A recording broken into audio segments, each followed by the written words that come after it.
Hello students, নবম শ্রেণী গণিতের প্রথম অধ্যায় বাস্তব সংখ্যা। আজ আমাদের 21তম পাঠ। কোষে দেখি 1.3 8-এর দাগের পর্যন্ত অঙ্কগুলো আমরা সমস্ত করেছি এবং বুঝতে পেরেছি। আজ 9-এর দাগের অঙ্কটা আমরা বুঝব।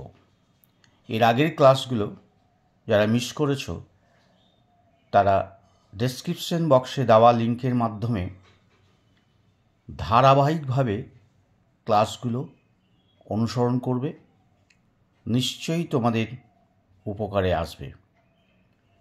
তাহলে আজকে শুরু করা যাক 9-এর দাগে।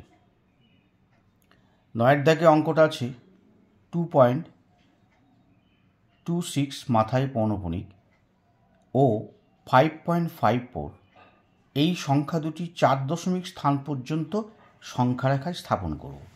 ঠিক আছে, তাই দেখো 2.26, দেখো 2.26, 2.26 মানে 2.2626, তাহলে আমরা এটা 2-এর থেকে বেশি, 2 আর 3-এর মাঝে অবস্থিত, তাই তো 2 আর 3। তাহলে প্রথমে সংখ্যা রেখাটা টেনেছি, 0 1 2 3 4 5 6 টেনেছি। তারপরে দেখো এই 2 আর 3-এর মাঝে, তাহলে এইটাকে আমরা এক্সপ্যান্ড করেছি ম্যাগনিফাইং করে। এই 2 মানে 2.0 আর 3 মানে 3.0, তাহলে এর মাঝখানে 2.5 হবে। 2 আর 3-এর মাঝে তো 2.5 হয়, তাই না? তাহলে এবারে দেখো আমরা এখানে 2.1 2.2 3 4 5 6 7 8 9 3.0 বোঝা গেল। এবারে আমরা এখানে দেখো যেহেতু 2.26, তার মানে 2.2 থেকে 2.3 পর্যন্ত হবে। 26 মানে ধরো 26, তাই 2.20 আর 2.30, তার মানে এর মাঝখানে হবে। তাহলে এইটাকে আমরা ম্যাগনিফাইং করলাম 2.202 মানে 2.20 আর 2.30, 2.3 মানে 2.30, আমাদের সুবিধার্থে, বোঝার সুবিধার্থে। এবারে মাঝখানে কি হবে? নিশ্চয়ই 2.25 হবে, তাই না? এবারে বাকিগুলো লিখলাম 2.21 21 22 23 24 25 26 27 28 29 2.230 বোঝা গেল। এবারে আমরা আবার যাব, যেমন 2.2626 আছে, তাহলে 2.26 এই দেখো 2.26 আর 2.27, 2.26 কিন্তু 2.27 নয়, তার মানে এদের মাঝে থাকবে। তাহলে এটাকে আবার ম্যাগনিফাইং করলাম, তাহলে 2.26 আর 2.27 মাঝখানে কী হবে? তাহলে এটাকে 2.26টাকে আমরা সঙ্গে সঙ্গে ধরে নেবো 2.260, মানে দশমিকের পরে শূন্য দিলে সে একই মান হয়, অর্থাৎ 2.260, আর এটা হলো 2.270। তাহলে মাঝখানে নিশ্চয়ই 260 আর 270 এর মাঝখানে নিশ্চয়ই 265 হবে, তাহলে 2.265। আর বাকিগুলো লিখে নিলাম 61 62 63 64 65 66 67 68 69 70 বোঝা গেল। আবার দেখো অঙ্কটায় আসছি 2.2626, তারপরে দেখো 2.26 এটাকে এক্সপ্যান্ড করে হলো। এবারে এখানে দেখবো আমরা 2.262 আর 2.263। এবারে দেখো 2.262 আছে আর 2.263 আছে, তাহলে এইটাকে আবার এক্সপ্যান্ড করে দেখব। এক্সপ্যান্ড করে কি হলো? ম্যাগনিফাইং করে 2.262 মানে 2.2620 মানে 20, আর এখানে 2.2630 মানে 30, তাহলে মাঝখানে 25 হবে, 2.2625 বোঝা গেল। এবারে আমরা বাকিগুলো লিখে ফেলব, যেমন দেখো 0 1 2 3 4 5 6 7 8 9 10, ঠিক আছে। এইবারে কোনটা হবে? 2.262 এইখানে পেয়ে গেলাম আমরা 2.262 2.2626 দেখো ঠিক জায়গাতে আমরা পয়েন্টটাও সংখ্যাটাকে বসাতে পারলাম। তাহলে এইটা হলো আমাদের সংখ্যা রেখায় ওই সংখ্যাটা বসালাম। এবারে নেক্সট অঙ্ক দেওয়া আছে দেখো,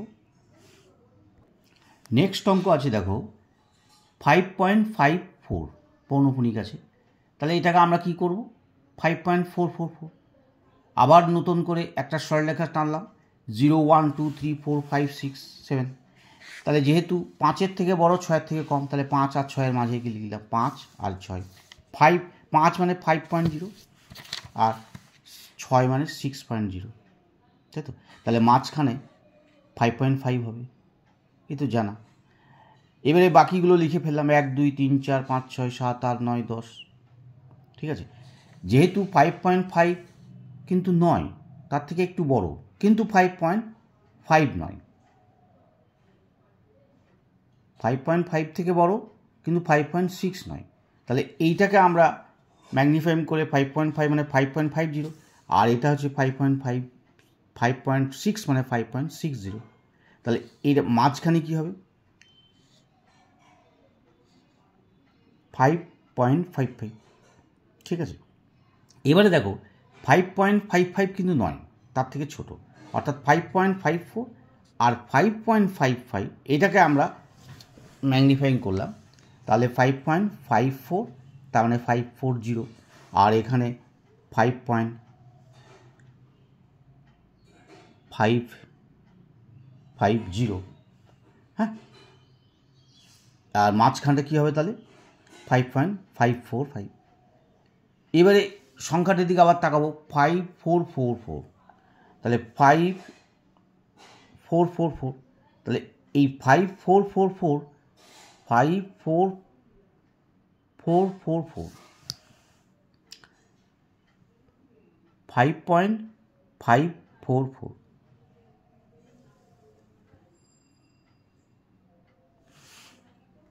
তাহলে দেখো এইটাকে আমরা আবার এক্সপান্ড করলাম 5.544, 444 আছে দেখো, তাই না?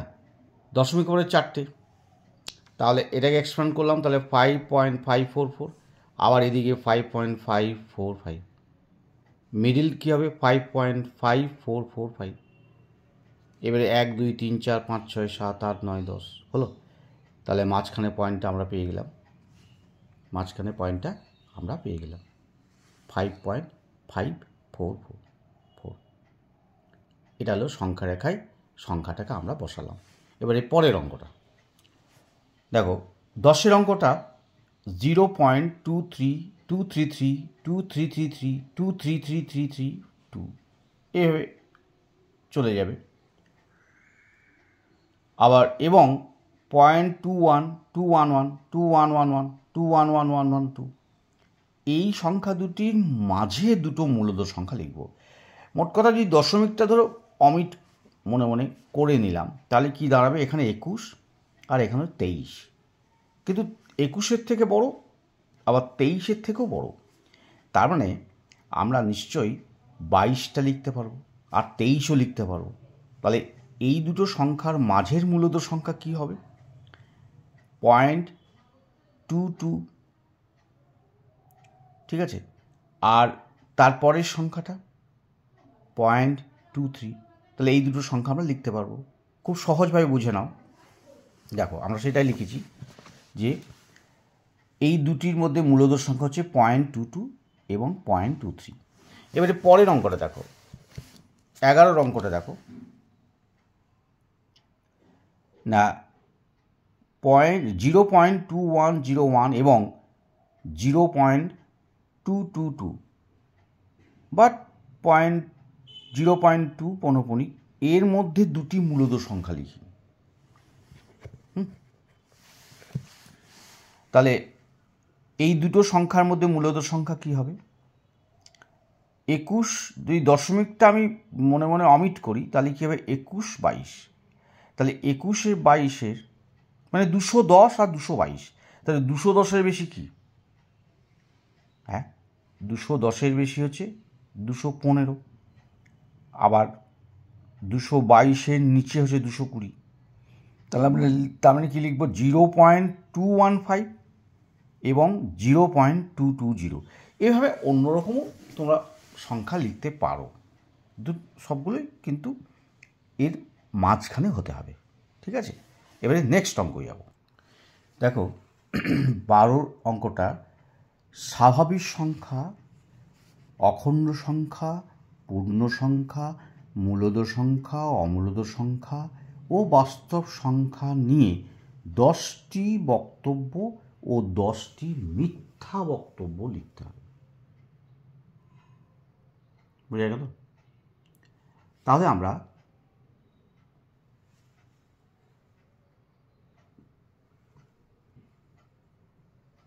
সমস্তগুলোকে নিয়ে আমরা লিখব কীরকম, এবং শুধু লিখব না, আমরা বুঝে নেব।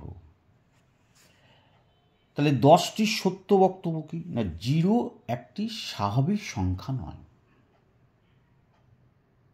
দেখো বুঝতে পারলে কিনা, দেখো 0 একটা স্বাভাবিক সংখ্যা নয়। দেখো বইটা খুলে দেখো। ওই জন্যে আমরা বইয়ের শুরুতে যে থিওরি, অঙ্কের যে থিওরি লেখা আছে সেগুলো কিন্তু আমরা পড়েছি। দেখো 0 একটা স্বাভাবিক সংখ্যা নয়, 0 স্বাভাবিক সংখ্যা নয়। বোঝা গেল? তারপরে 1 হলো ক্ষুদ্রতম স্বাভাবিক সংখ্যা। তাহলে 0 যদি স্বাভাবিক সংখ্যা না হয়, তাহলে সব থেকে ক্ষুদ্রতম সংখ্যা হচ্ছে কত? 1। ক্লিয়ার? আচ্ছা, বাস্তব সংখ্যা হচ্ছে সসীম। এটা কি করে বুঝবো? বাস্তব সংখ্যা কাকে বলে সেটা আগে দেখি। না, বাস্তব সংখ্যা হলো 1, 2, 3, 4, 5, 6, এগুলো সব হচ্ছে বাস্তব সংখ্যা, তাই তো? তাহলে বাস্তব সংখ্যা কি? এই সংখ্যাগুলো স্বাভাবিক সংখ্যা বা বাস্তব সংখ্যা বলে। তাহলে সব থেকে ছোট সংখ্যা হলো 1, আর সব থেকে বড় সংখ্যা পাওয়া তো যাবে। তাহলে সব থেকে কি বললাম, বাস্তব সংখ্যা হচ্ছে সসীম।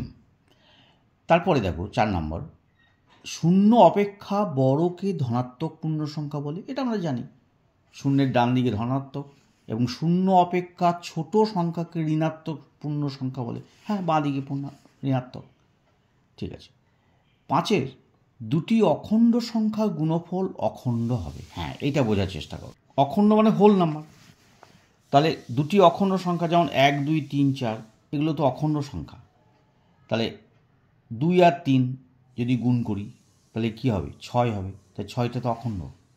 তাহলে 2টি অখণ্ড সংখ্যা গুণফল অখণ্ড হচ্ছে। 6 নম্বরে, যে সকল সংখ্যাকে p/q আকারে প্রকাশ করা যায় এবং যেখানে p ও q পূর্ণ সংখ্যা, q not equal to 0। তাহলে আমরা তো জানি যে মূলদ সংখ্যা কাকে বলে। যেমন 2-এর 3, তাহলে 2 পূর্ণ সংখ্যা, 3 পূর্ণ সংখ্যা। আর q, তাহলে p সমান 3, 2 আর q সমান 3, তাহলে 3 শূন্য হবে না, কিন্তু পূর্ণ সংখ্যা হবে, 0 থেকে বড়। তাহলে 2-এর 3 এটা মূলদ সংখ্যা। এটা তো মূলদ সংখ্যার সংজ্ঞা, এটা মনে রাখতে হবে। তারপরে দেখো 7 নম্বরে, সকল পূর্ণ সংখ্যাই মূলদ সংখ্যা। হ্যাঁ, যেমন 2কে আমরা 2-এর 1 বলবো। আবার 3, 4, 5, 6 সবার নিচে যদি 1 দিই তাহলেই সেটা মূলদ সংখ্যা হয়ে গেল, p/q আকারে প্রকাশ করা গেল। ক্লিয়ার? নেক্সট 8-এর, সকল মূলদ এবং অমূলদ সংখ্যাই বাস্তব সংখ্যা। হ্যাঁ, সে তো হবেই, বাস্তব সংখ্যা মানেই তো তাই, সমস্ত মূলদ এবং অমূলদ সংখ্যাকে নিয়েই তো বাস্তব সংখ্যা। তারপর দেখুন 9 নম্বরে, যে সকল সংখ্যাকে p/q আকারে প্রকাশ করা যায় না। ঠিক আছে, এবং যেখানে p/q পূর্ণ সংখ্যা আর q not equal to 0 তাদেরকে অমূলদ সংখ্যা বলে। হ্যাঁ, অমূলদ সংখ্যার সংজ্ঞা হলো যেগুলো p/q আকারে প্রকাশ করা যায় না। মানে √3, √2, এগুলোকে পি বাই কিউ আকারে প্রকাশ করা যাবে না। পি বাই কিউ আকারে প্রকাশ করতে গেলে আমাদের 2-এর 3, 4-এর 3 যেগুলো দশমিকে মিলে যাবে, দশমিক ভাগে মিলে যাবে। এবার নেক্সট হচ্ছে 10 নম্বরে, দুটি অমূলদ সংখ্যার যোগফল বিয়োগফল সর্বদা অমূলদ সংখ্যা হবে। হ্যাঁ, দুটি অমূলদ সংখ্যা তাকে যদি যোগ করি অথবা বিয়োগ করি তাহলে কিন্তু অমূলদ সংখ্যা নাও হতে পারে। দুটি, আরেকবার দেখো, দুটি অমূলদ সংখ্যার যোগফল বিয়োগফল সর্বদা অমূলদ সংখ্যা হয় না। তাহলে আমরা 10টি সত্য লিখলাম।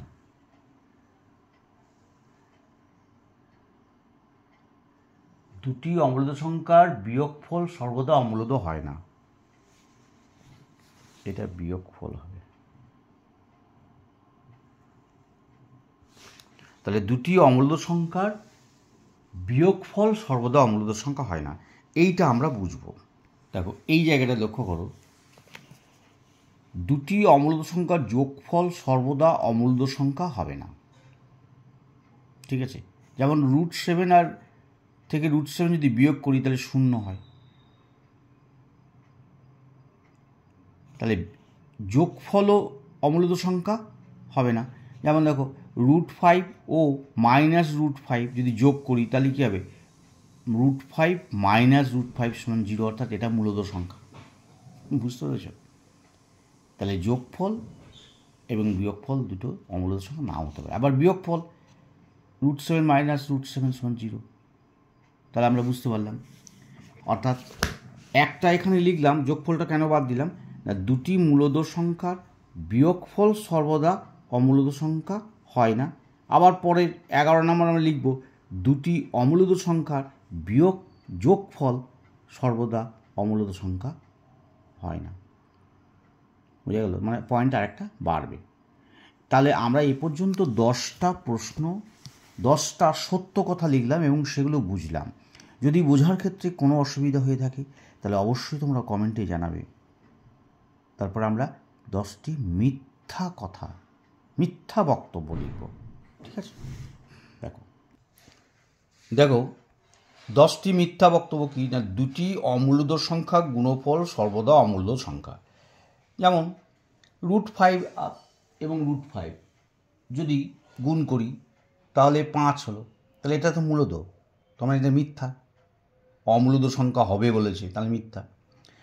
এবারে দুটি অমূলদ সংখ্যা যোগফল সর্বদা অমূলদ সংখ্যা হবে। দেখি √5 ও -√5 যদি যোগ করি তাহলে √5 + -√5 = √5 -√5 = 0, এটা মূলদ সংখ্যা, তাহলে এটা অমূলদ সংখ্যা হবে বলেছে, তাহলে মিথ্যা। সকল বাস্তব সংখ্যার দশমিকে বিস্তার সম্ভব নয়, বাস্তব সংখ্যার দশমিকে বিস্তার সম্ভব নয়। সম্ভব না সম্ভব নয়? হ্যাঁ, এরপরে দেখো সকল বাস্তব সংখ্যার দশমিক বিস্তার সম্ভব নয় বলেছে, আমরা তো দেখালাম বইতে। এই দেখো সকল বাস্তব সংখ্যার দশমিকে বিস্তার সম্ভব, বুঝা গেল?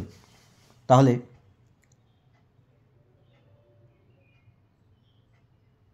এটা মিথ্যা কথা। তারপরে নেক্সট বলেছে দেখো যে প্রতিটি বাস্তব সংখ্যাই অমূলদ, প্রতিটি বাস্তব সংখ্যায় অমূলদ, এটা কি ঠিক বল? প্রতিটি বাস্তব সংখ্যা অমূলদ কখনোই নয়, তাহলে এটা মিথ্যা কথা।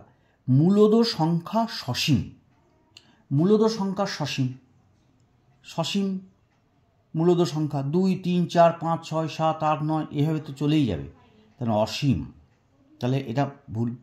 √47 একটি মূলদ সংখ্যা, কী করে হয় না, √47কে আমরা কী করে আমরা এটাকে আনবো মূলদ সংখ্যা, কীভাবে আনবো?